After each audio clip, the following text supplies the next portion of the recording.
hauteur et le Dieu de gloire. Il n'est comparable à toi, tu es le Dieu qui a un seul nom qui sauve. En dehors de toi, il n'y a point de salut. Tu es digne et tu mérites notre adoration. Merci Seigneur pour ces instants. Merci. Shalom. Shalom bien-aimé.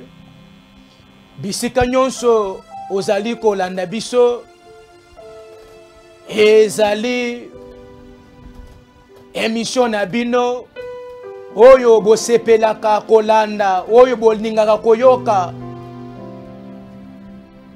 na télévision ya ZM, émission Anneau détaché.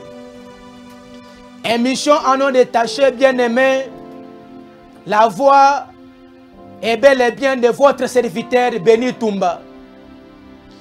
Bien-aimé dans le Seigneur, émission Anneau détaché, ezali koya kokoma bipa yo zali. Ezala na bureau na yo, ezala na kati ya salon, ezala même na kati ya mutuka. Yo muto mesana kolanda biso. Émission Anneau détaché bien-aimé. Souci na biso ezali ya ke yo wapina nute ondimela nkolo Yesu. Lokola mokonzi pe mobikisi na yo. Na nzela ya émission oyo okoka kozwa mokano ya kotika makambo ya mokili. Okoka kozwa mokano ya kotika koyina, ya kotika kotiela bato ba poison, ya kotika ko umela na makambo ya mokili. Oyeba kolanda nzela na Nzambe na tina ete yo un jour omikuta nesika Yesu akozala. Pona yo muto sili deja kondimela Yesu, oyebi ke Yesu azalaka omipesa yepai na Yesu okendeka losambo eke na nzela ya émission oyo ozo opportunité ya ko créer intimité na Nzambe, ya ko bengama solo solo mwana na Nzambe. Parce que orogite ko bengama mwana na Nzambe mais ba pratique na yo na quartier bisiko zali ko vanda ezate même à mesure ya kotinda bato mususu ba nyimela Nzambe oyo sambelaka.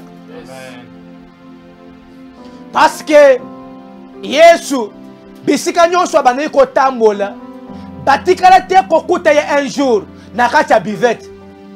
Batikala te kokuta un jour en train de courir derrière le jupon. Mais biso bana na ye il faut nde tosala identique toko ko pratiquer vie ya bana na Nzambe.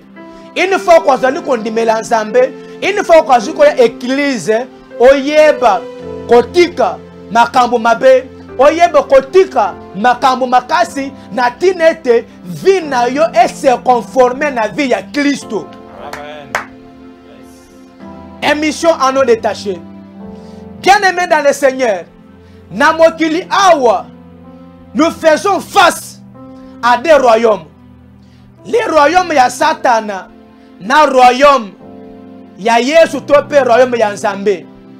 Si on peut parler de Satan, cela ne veut pas dire que nous faisons publicité à Satan. Yes. Car nous savons qu'il n'y a qu'un seul nom. Oye pesamene biso. Oye même Satan a obligé ya kofukama pona tina ya komo ya Yesu Christ wa Nazareth. Merci Jésus. Yesu ne azali kolo ya kindoki. Yesu ne azali kolo ya makambo makasi nyonso oyo kikoza na kati ya kopase na mita oyo. Come on. Yes. Un seul nom. Bible dit qu'il s'est humilié jusqu'à la mort de la croix. Comme son royaume était un royaume de l'humilité, il devait s'humilier comme un brebis. Oyo bazali komema na kati ya boucherie. Il s'humilié. Mais na komi kitisa ne ba yiko pesa ye kombo likolo ya ba kombo nyonso.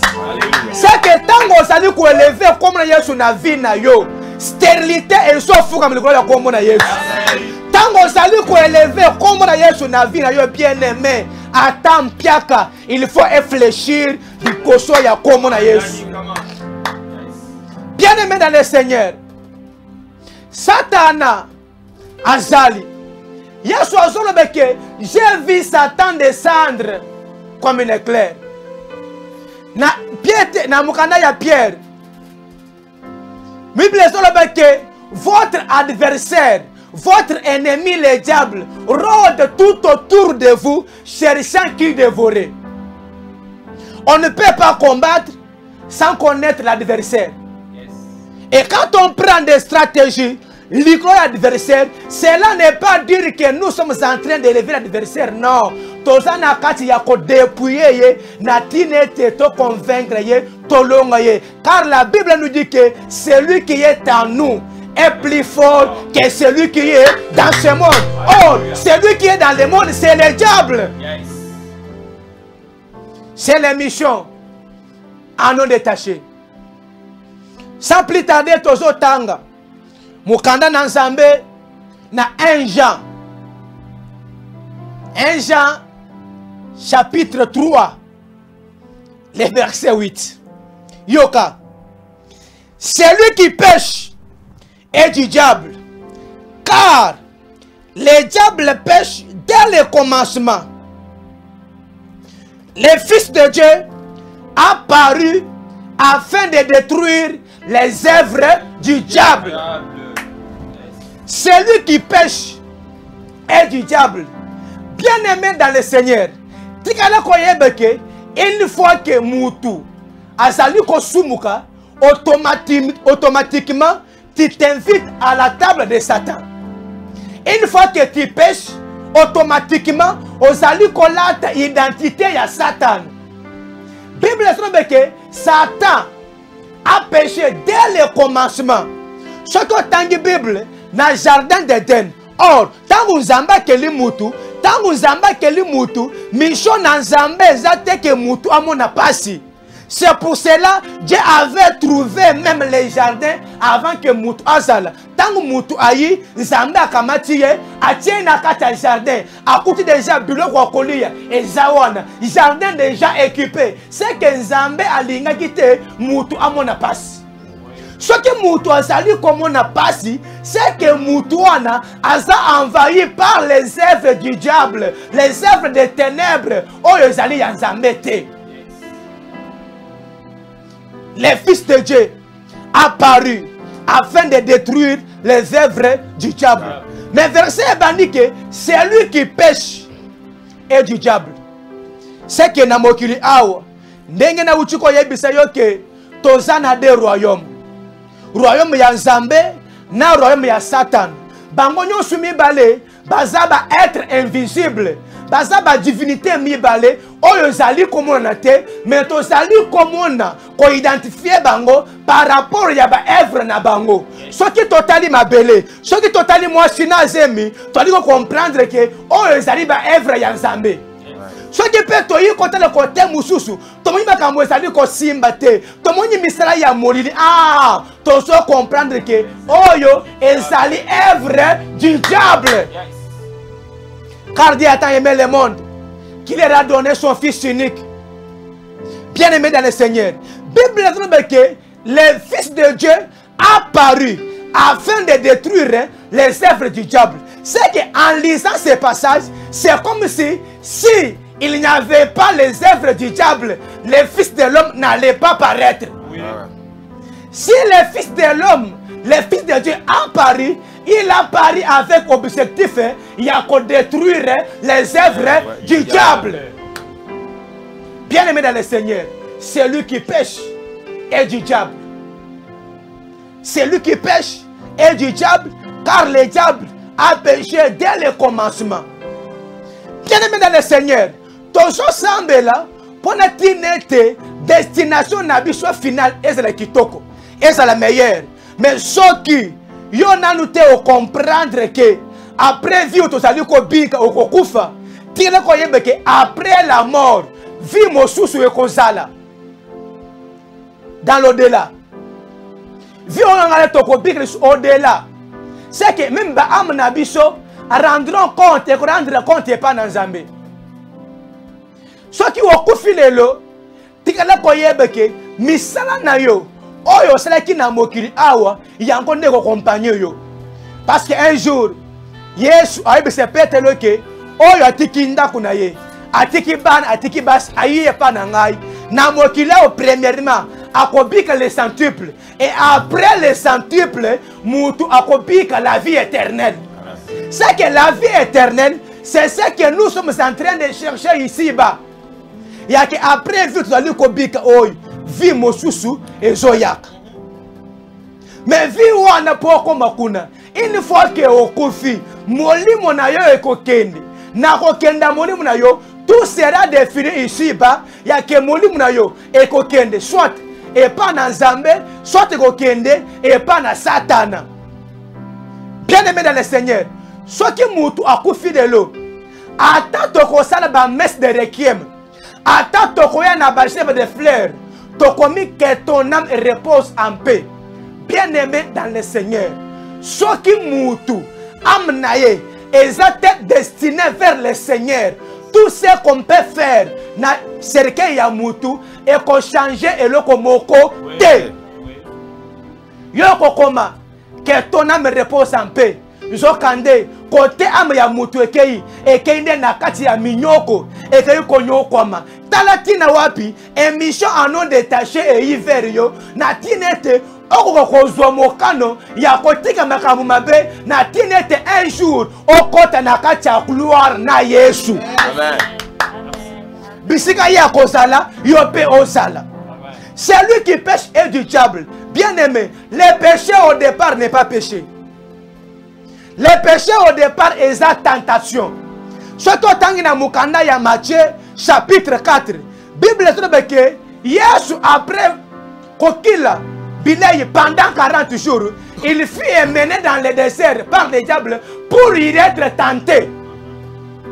Pour y être tenté. Dès à se présenter par Yesu, Satan a dit que Tala Salaboy. Yesu a dit que il est écrit. Yesu a dit na kachamakomi. Bien aimé dans le Seigneur, l'autorité des Écritures est plus même que les autorités des serviteurs de Dieu. Amen. Les autorités des Écritures, elles ont même l'icolo, il y a même Satan. De Yesu a dit dans la Bible, il est écrit. Bayiko tenté, bayiko sollicité. Jésus n'a pas cédé na tentation. Lorsqu'on a cédé quitté, c'est là et bien que ça péché. Ce qui a dit maka, il y a un qui est comme péché. Nabokonja Satan, ce n'est pas la tentation de cause mutuna kati ya ténèbres, na kati ya bukonja Satan, mais c'est le péché. Il y a un cause mutuna kati ya lifelo. Parce que tentation est le col l'invitation. Ce que se pédi, on peut s'y vie favorable. Ce que boy et quand gamalisumute, c'est lui qui pêche et du diable. Et le Fils de Dieu a apparu afin de détruire les œuvres du diable. Bien-aimé dans le Seigneur, tikala koyeba que les œuvres du diable existent.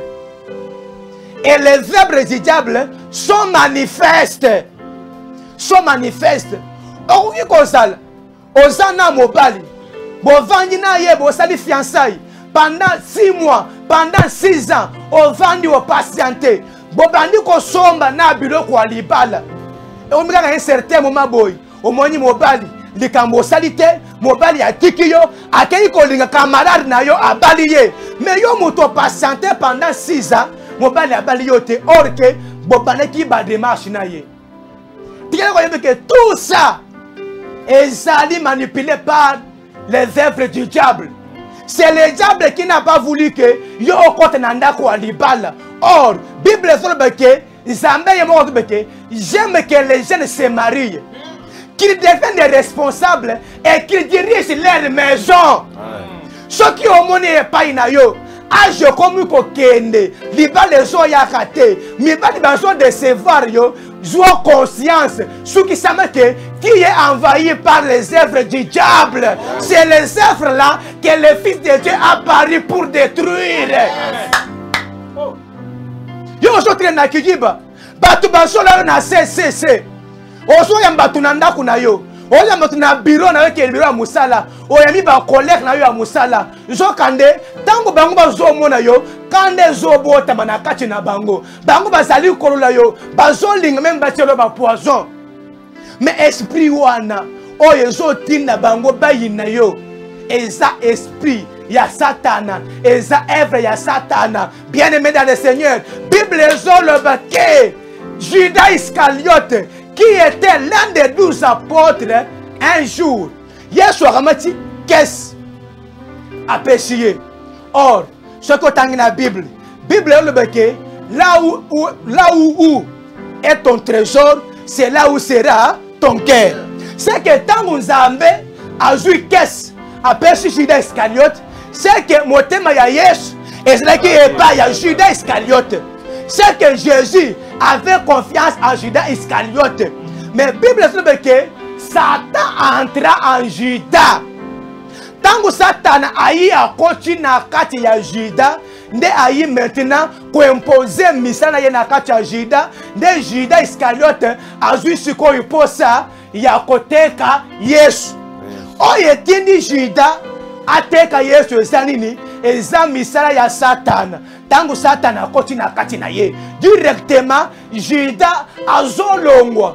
Disciple ya Yesu azokoma disciple ya Satan. Pourquoi? Parce qu'il est venu maintenant pour accomplir la mission ya Satan na vie ya Yesu.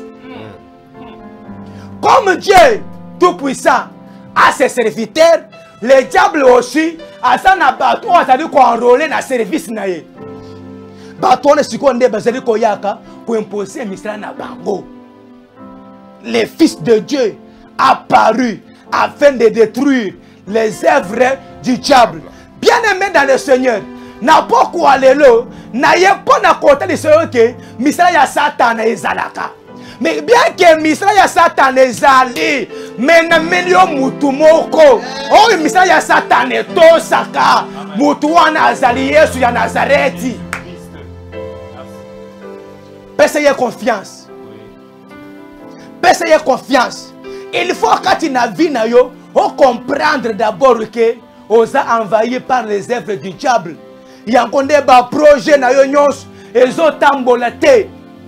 Il y a un ozana poto, mikanda ozoluka, baningo bakena ki liboso na yo, na sima na yo, bazwa mikanda ya poto, mais yo banda ko sala ba démarche, nanu te ozwa mikanda ya poto. Bien-aimé, tu es envahi par les œuvres du diable. Baninga otanga na bango l'école. Yo kutu ozaka mayele koleka bango. Otalisa bango pesa bango ba réponse à l'examen. Melele oyo. Bazana misala. Mais yo ozaka je me connais avec tel. Je me connais avec tel. Je me connais avec tel. Mais eloko moko oyo zo bénéficier na relation wana ezate. Otina na ba histoire. Bien-aimé, tikana koyeba que tu es déjà envahi par les œuvres du diable. Il faut maintenant invoquer le Fils de l'homme quand tu n'as vu na yo.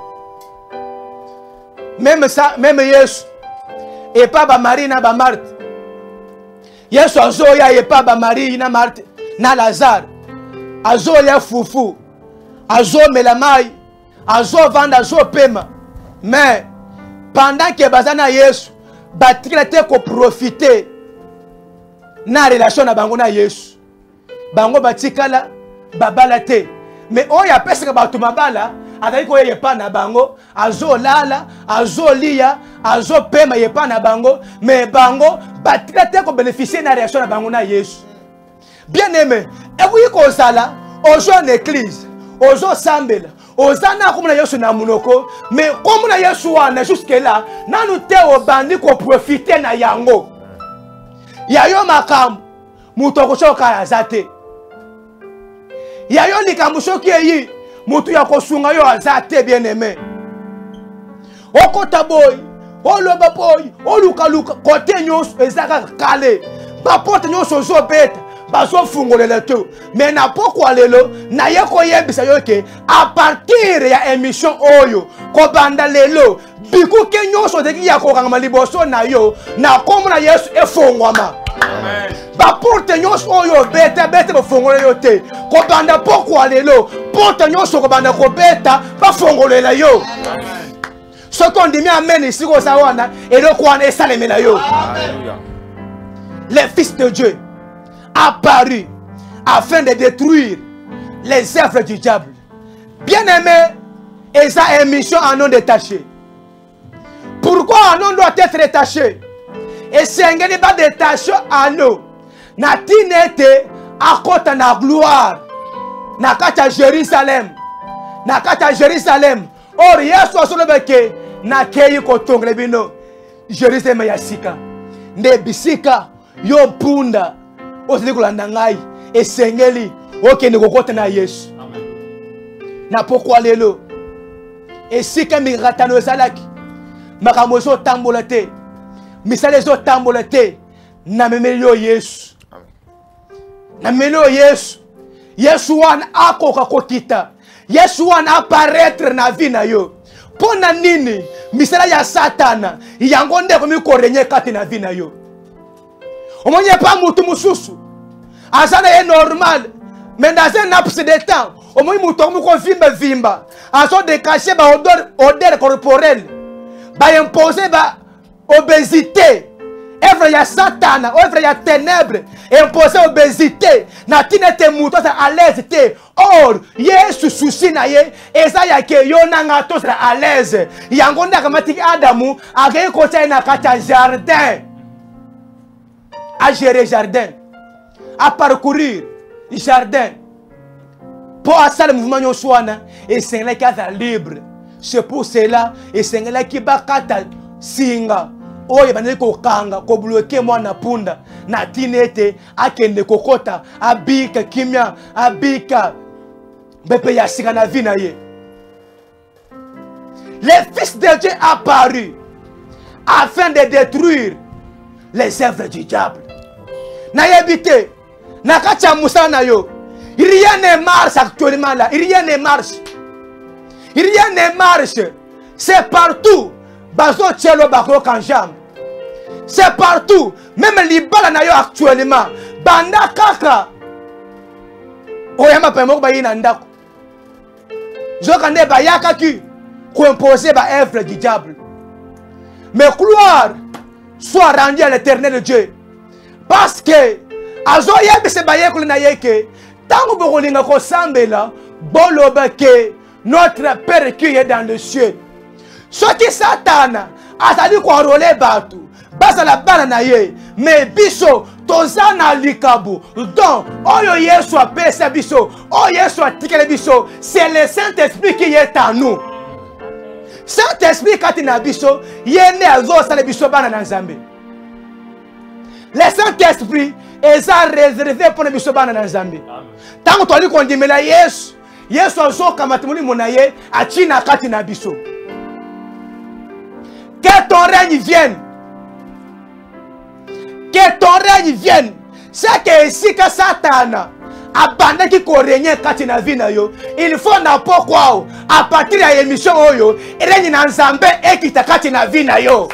Ce qui règne ya molili et vandaki règne ya Satana et vandaki kati na vie na yo lelo na ye ko yebise yo ke Yesu ya Nazareth ayi pour na commettre fin na règne ya Satan na vie na yo. Abengi ba ye koli na ye ayebisi bango ke boya nazo tinda bino po bo sala batu nyonso ya mokili oyo ba komba ye koli na ngai. Mais nulle part dans la Bible Yesu atalisa bango ndenge ya kote esango malamu. Yesu atalisa bango formule nini isengeli bango basala po bakene ko évangéliser batu. Mais en ce qui concerne la prière, Yesu a bengi bango aisha que voici donc comment vous devez prier. Yesu a pesi bango formule ya kosambela bien-aimé. C'est que ça tena eloko moko. Oye kuiko koma na vie ya mwana Nzambe sans la prière. La prière n'est moyen moko yo Yesu atika poto kominye na ye. Satan a voulu élever son trône au-dessus de Nzambe, il fut précipité sur la terre. La Bible dit qu'il y a cœur dans les cieux. Satan fut précipité.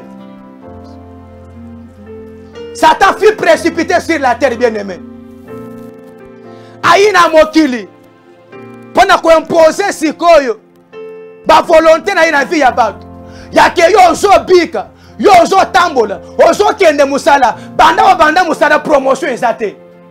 Na musala zaki na poste. Ba peso poste na musala. Mais ba yi ba révoquer yo. Sa ke ko yeba. O berger baninga. O yekalisi ke basa baninga. O yimba ngona bureau. Zo kande na présence na bango tango ba yi epa na yo. Nde ba ye kotika ba evra ya satana na ndako na vie na yo. Na kacha misala na yo. Lelo ndeko mika ba problème ya kosakana te. Ba problème ya kosakana te. Oza mayele. Mais possibilité ya kotanga mbongo izate. Possibilité ya kene liboso izate. Mais oza na batala na kati na yo. Batala na yo ekomika ya 4 murs. Moyo kendo au-delà izate bien aimé. Pika na koyeba ke tout ce qui se passe dans ta vie là, non. Et sa volonté dans Zambé. Il faut na pourquoi. Yesu akitakati na vie na yo. Il faut na pourquoi. Misala nyonso ya Satana. Oyo renya kati na vie na yo. E koye na mayo au nom de Jésus. Yes. Pona nini? Na nyango lobi ke yo okobota te. O tetala. Baninga na ngayo so na bango. Bakeko bota baseli ba morne seke ya ngai pe te baninga na yo eza yo te yo eza yo même mutu ateki liboso na yo échoué yo oza simna ye yo ozo réussir yo oza ye te oyo zamba chakati na yo okompela kona mutu mususu te. Dieu a un projet meilleur pour toi. Pourquoi ozo de te décourager? Tu te décourages pourquoi? Fortifie-toi, prends courage. Prends courage, bien-aimé. Te, yayo ke na kobota, bana bakufaka, osala ba morne, osuka bazemi sopanaka, o zambe ye muto apesaka, zambe muto ozuaka. Te, bien-aimé, les œuvres du diable sont manifestes. Le Fils de Dieu a apparu afin de détruire les œuvres du diable. Bible dit que les ténèbres ne régneront pas à toujours. Chaque chose qui commence a une fin. Ce qui va envahir ce qui yo, na kacha vina yo, lelo, ata malade ou ba imposer qui yo wana, tikro bana yo ndenge Yesu. Alors ke malade o Lazare, azali kobela, eza pona kufete, eza nde poke muna nzambe talisama. Bien aimé dans le Seigneur, cancer obebi ke okobika te wana mobali ye Yesu azana makoki ya kopiko na mali na kati nzoto na yo soki bati mabanga na tia libumu na yo oboleka na Israël opération bati ba mium na libumu Baptiste te bien aimé na pourquoi le Fils de Dieu a apparu afin de détruire les œuvres du diable. Yesu azana makoki ya kopikola oyo moli etie na kati nzoto na yo olongwa Okota nakacha gloire na ye. Bien aimé dans le Seigneur, c'est l'émission à non détaché. À non détaché. Na ya pona koye bisayo ke zo conscience. Olongwa bisika yo zali. Eza na nzela moko o eza déjà tracé liboso na yo. O yeso sa na posa o ya yepa na ye. Yesu a utilisé yo. Bien aimé dans le Seigneur. Et Seigneur ni boke Seigneur talisama. Un jour likolo ya mai na katikati ya butu.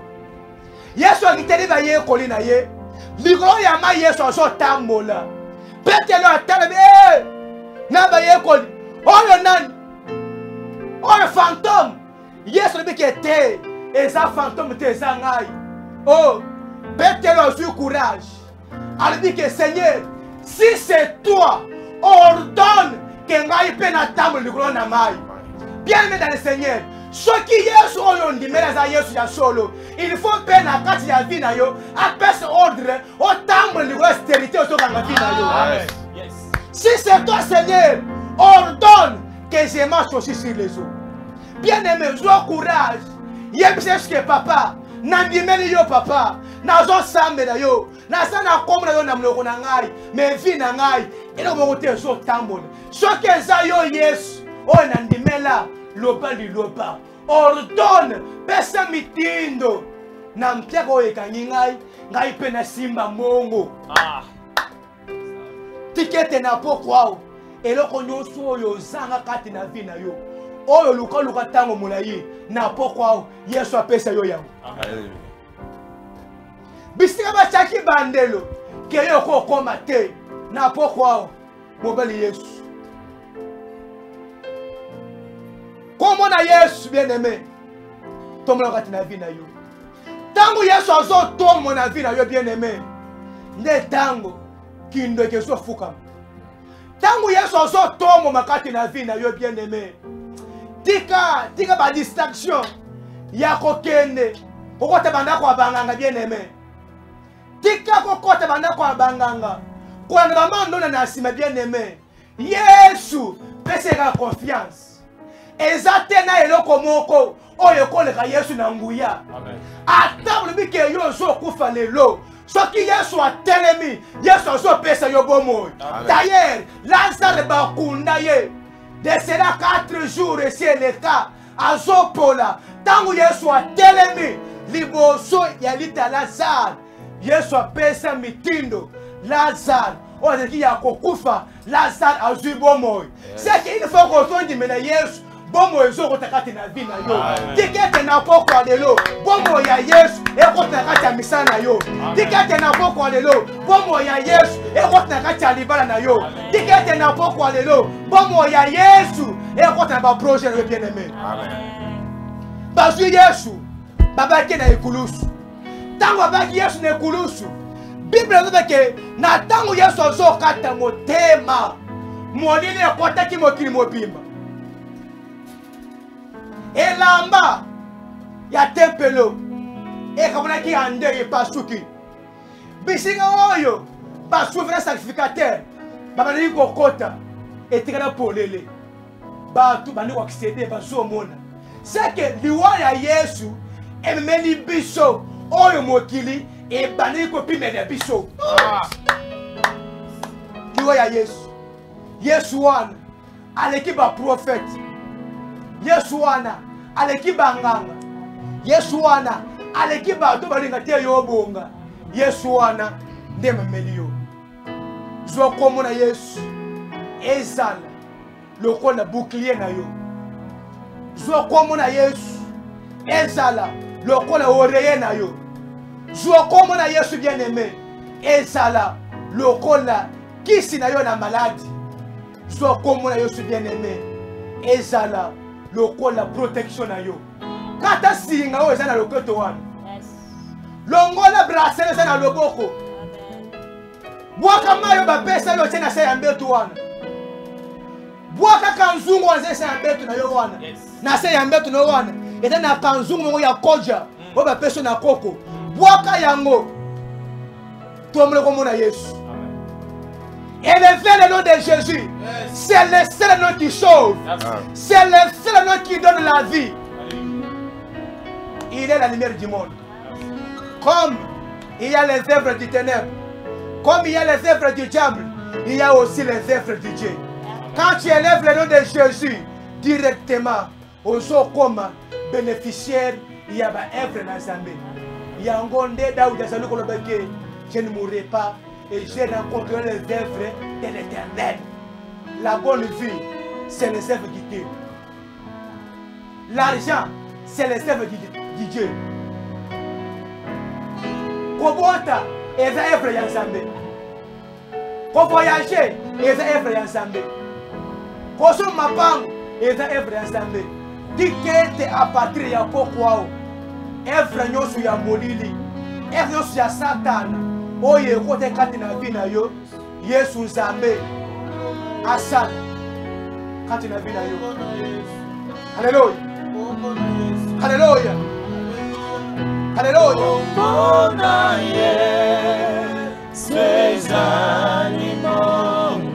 Jésus. Alléluia.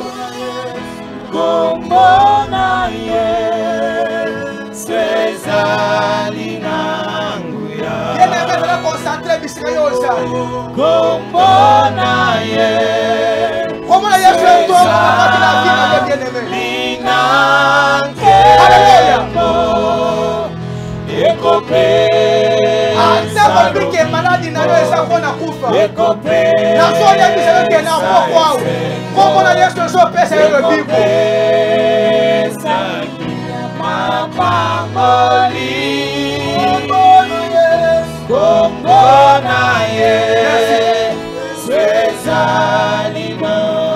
Bien-aimé dans le Seigneur, élève ta voix là où que tu es.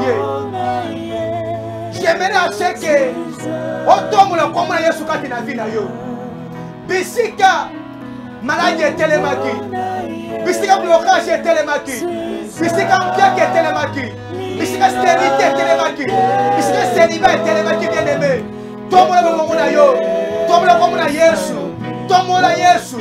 Bible dit que lorsque vous allez faire les fils de l'homme, vous saurez de quoi il est capable. Tosambeli. Na como Cristo. Éternel de gloire, de tout puissant. Yesu na so tombe la vida. Si quelqu'un y a tout ça là, na poko le papa. Na so tombe la comme le la vie la mari. Na so tombe la papa. Yesu tombe mama. Yesu tombe mama. Tu vas y kiloki. Yesu tombe mama. Tu vas y blocage. Yesu tombe mama. Tu vas y mourir. Yesu tombe mama. Tu vas y mourir.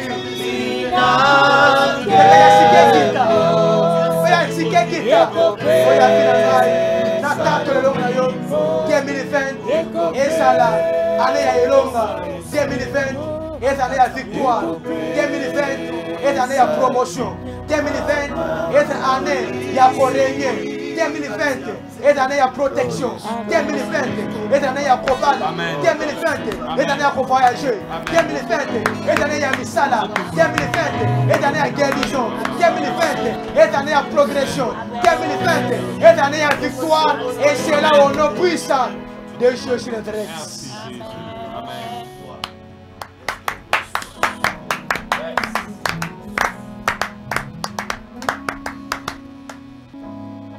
Merci Dieu parce que tu étais au rendez-vous. Merci parce que tu as béni papa, maman, frères et sœurs, bien-aimé, le temps nous fait défaut. C'était l'émission à non détaché. À non détaché, une émission de la colonne de feu qui nous accorde l'opportunité de partager yo et le monde abisso. Et la voix était bel et bien la voix de votre serviteur Béni Tumba Kabala. Ce qui est sous azongite yonangai tokomonana à la prochaine na bangonga kaka moko moko. Ce qui osa na requête de prière, ce qui osa na motuna, ce qui osa na suggestion, benga tope komele biso na numéro oyo eza na ba ya écran na yo. Tikete lipamboli na Nzambe ezala na yo na kobima pe bozongi ta bisika nyonso konyatema kuna yo Nzambe apeswa en possession na Jésus Christ. Amen. Alléluia. Que les 7 ans de Jésus. Alléluia. Que les 7 ans de Jésus. Alléluia. Que les 7 ans de Jésus. Alléluia. Peut t'adorer, peut t'élever.